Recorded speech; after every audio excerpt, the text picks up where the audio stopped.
Good afternoon. My name is Jeff Rogers. I am the new Director of Operations for the Spencer County Public Schools. Mr. Adams has asked me to speak to you today and discuss a couple of issues in regard to the reopening of school here in a few weeks. This is an unprecedented time, not only for us in Spencer County, but all across the state of Kentucky. Two specific areas that I wanted to talk a little bit about today. First was in regards to how we're going to safely get our kids to and from school. The transportation team that we have here in the district is working diligently right now, addressing a few areas. First being building of the routes. As we come back to school in a safe way that promotes social distancing in the classrooms, getting that equity in each grade level, at each school, while running buses to bring kids here is a very challenging thing to do. We're putting together a plan right now that would make sure that each grade at each school has the appropriate number of students, from bus riders to people who are being dropped off as a car rider, across the board. So we will have that information ready for release by next Friday. That will be coming to you by August the 14th. So you can be looking for that. One of the things that we're focusing on and making sure of is that students from the same households are at school on the same days. We know the importance of that. We know the importance of you getting this information in as timely of a manner as possible so that you can plan for child care and all the things related to that. So our team is working right now putting all that together. Another area in regards to transportation is safety on the school buses. Again, this is unprecedented. So how we transport kids in the middle of this pandemic, in regards to distancing, things like that, there will be a new list of the way we ride a school bus, from how we load it. Buses will be loaded from the back to the front. Kids will be spaced out. Children of the same family will be grouped together. There will be seating charts. We've added additional supervision on all of the bus routes to help make sure that kids are distancing themselves from each other and continuing to wear their masks, and with the goal of getting students to and from school in the safest manner possible.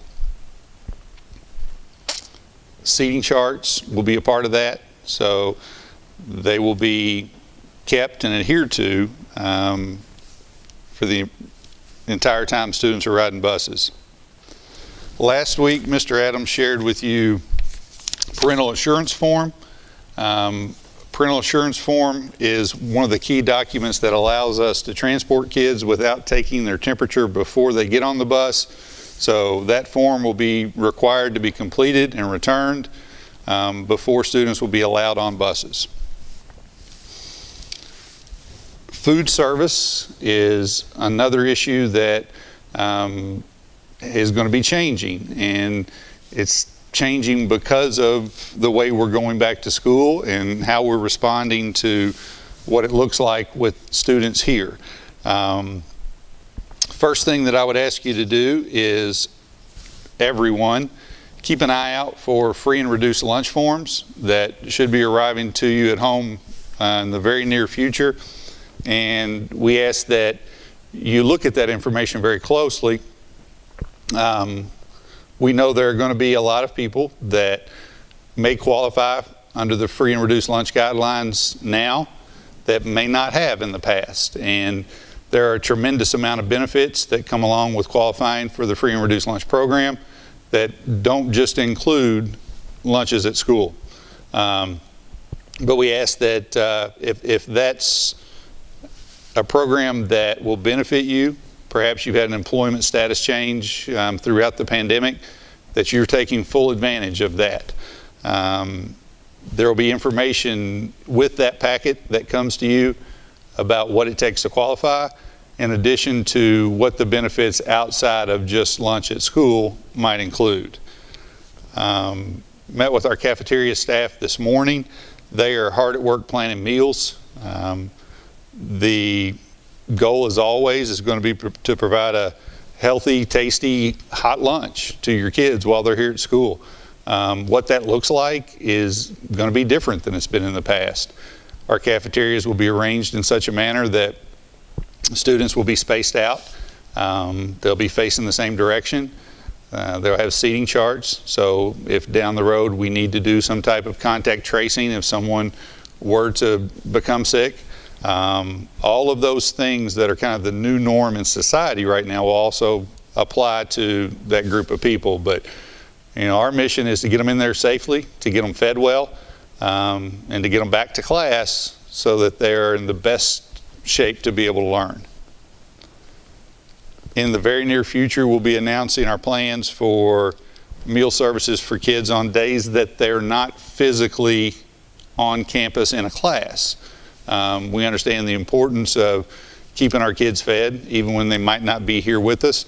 And we're working on what that's going to look like, how we're going to be able to distribute food, how we're going to be able to perhaps pre-order food online.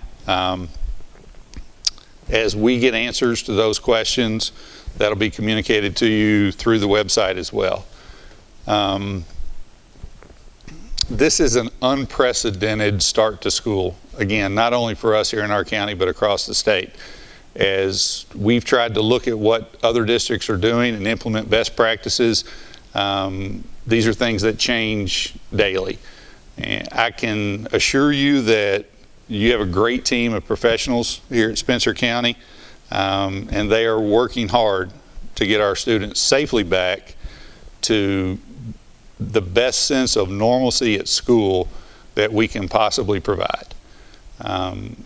Any questions or concerns you might have in regards to transportation or food service, feel free to reach out to me at the board office, and we'll do the best we can to answer those questions for you. And understand that I'm a parent and I want to see my kids back in school. I want to get them there safely, and I want them to be taken care of while they're there. And we want to do the same for all of our kids here at Spencer County. Thank you.